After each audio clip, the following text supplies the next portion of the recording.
The underdog storyline has always been pretty good, and there's been a lot of underdog storylines, but they will finally reach the top.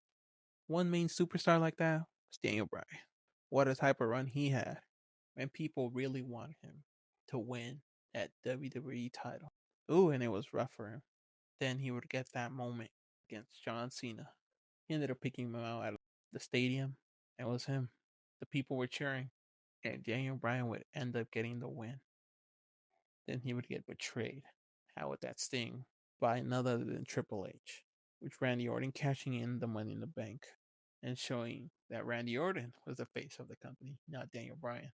We would get showed that more and more Daniel Bryan was not going to be in those scenes anymore. And well, it showed. Later on, Batista would end up coming back and he would be part of WrestleMania 30. And Daniel Bryan would have to go against Sheamus, which would suck if the actual plans were to happen.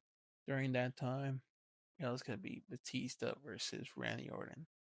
That was the main event.